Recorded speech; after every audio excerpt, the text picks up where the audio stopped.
cultural melting pot, Russia's largest winter holiday is New Year's Eve, not Christmas. Russia is a secular country with an atheistic Soviet past, so today, December 31st, brings all Russians together regardless of their belief or lack of thereof. People bid farewell to the outgoing year, greeting the coming one with a variety of games, rituals, and decorations, of course. The tradition appeared in 1699 when Tsar Peter the Great, a big fan of everything European, ordered his court and people to celebrate on the eve of January the 1st. Much has changed since then, even in the past 10 years or so, with the latest addition to Russia's cultural melange being Black Friday. So let me guide you through how Russians celebrate and what makes our winter holidays so unique. Holiday season starts in the beginning of December. With a whole month of work ahead, authorities, citizens, and businesses start decorating their homes, shops, and streets well in advance. Brightly decorated fir trees are mounted in every main square across the country, as well as in private homes, where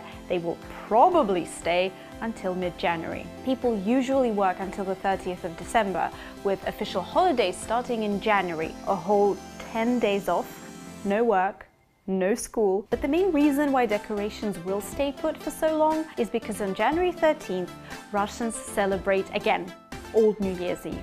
How come? Well, because January 13th used to be New Year's Eve before Russia switched to the Gregorian calendar from the Julian calendar in 1918. Because winter months are the darkest in this northern country, with some regions even experiencing polar nights, streetlight decorations are a beautiful addition to ice rinks, fairs, ice sculpture parks, and other seasonal activities, set up especially to lure citizens out of their homes to make sure they don't drink themselves stupid in front of the TV.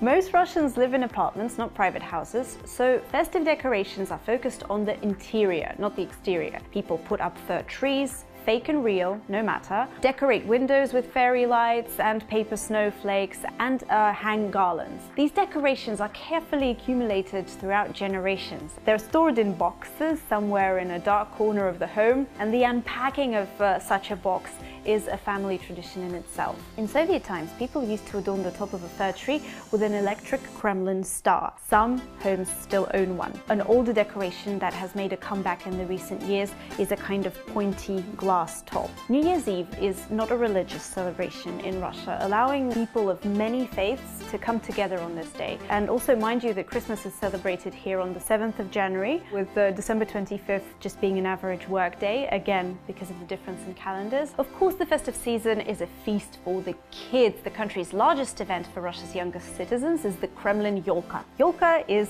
fir tree in Russian, while the event itself is an interactive concert that takes place in the Kremlin State Palace. The Nutcracker in the Bolshoi Theatre, also a staple. Some people buy tickets a year in advance. There are, of course, smaller productions catering for the little ones as well. New Year's main characters are Ded Moroz and Snegurочка. Ded Moroz is Father Frost, and Snegurочка is his granddaughter, the Snow Maiden. Unlike Santa, Ded Moroz finds his roots in times before Christianity, in a Slavic deity, the Lord of Winter, Frost, and cold. Children write letters to Father Frost where they ask for presents in return for their good deeds throughout the year. And when Father Frost and Snow Maiden, well, usually it's a relative or an actor who's dressed up, visit them on New Year's Eve. Kids recite poems, dance, and sing, all for candy. Russia has its official Father Frost as well. He resides in Veliki Ustyug, that's northwest of the country. He has a website and an email even. Set up in 1998, this project has evolved into a whole theme park by now, with a daily ticket costing some $15 US.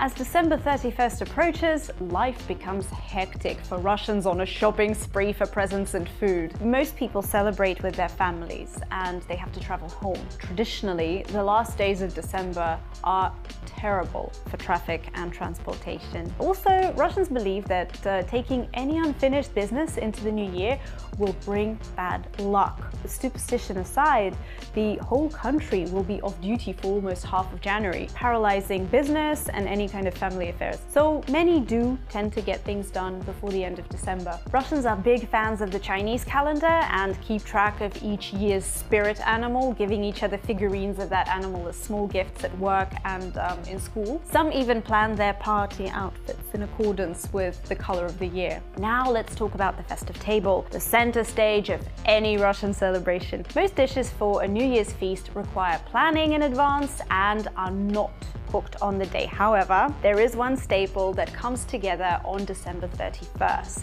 The Russian salad, or as we call it, the Olivier salad. It's a mix of boiled vegetables, meat, eggs, and mayo. Each family has its own recipe. The main idea is that while the ingredients are prepared in advance, the mixture comes together on the day, while New Year's classics are being shown on repeat on each state TV channel. These Soviet films, their music scores, have not only become part of traditional celebrations across the whole country, but also in Russian communities abroad. I mean, who even celebrates without Ryazanov's The Irony of Fate? Champagne and tangerines are a must. You know it's the season if your home smells of tangerines and fir tree or pine. Champagne is definitely the drink of the evening. At midnight, while the Kremlin clock chimes 12 times, Russians toast to the new year, making a wish and downing it with champagne. And then when January sets in, minutes after the chimes are silenced, families light Bengal lights and exchange gifts. With 10 more days of holidays ahead, many tend to stay up all night, heading out to parties across cities or simply flooding the streets to congratulate strangers and perhaps make new friends early on in the new year. I feel very lucky to have the opportunity to celebrate New Year's twice. I'm already decorating my place, I'm planning the table, so please let me know if you celebrate in comments below, and if you do, have a very happy New Year. Bye.